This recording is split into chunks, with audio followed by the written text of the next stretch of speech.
Prime Minister Andrew Holness is calling for more funding to mitigate the impact of climate change on developing countries. Speaking at the World Leaders Summit on Climate Change on Thursday, Mr. Holness said that accessible and equitable climate finance mechanism is needed to build resilience against climate change. The world committed to $100 billion per year to support climate action in developing countries. It is critical that this commitment not only be honored, but that the ambition be increased and major emitters should contribute more to its financing. We welcome President Biden's announcement in this regard. I encourage all governments to play their part in achieving this goal, and the private sector must also be engaged. Mr. Holness notes that while some progress has been made, significant hurdles remain.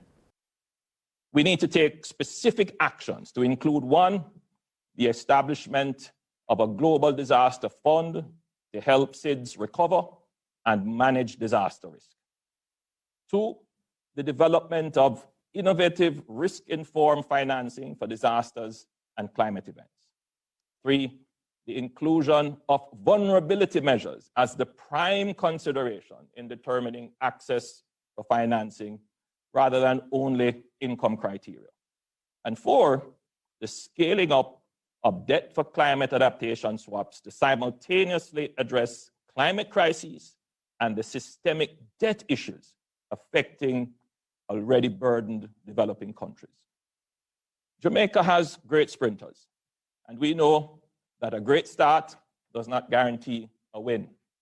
It requires momentum building. In this case, an accessible and equitable climate finance mechanism. He says despite the challenges of the COVID-19 pandemic, Jamaica remains committed to advancing climate action by enhancing its nationally determined contributions to target a 60% reduction in carbon emissions by 2030.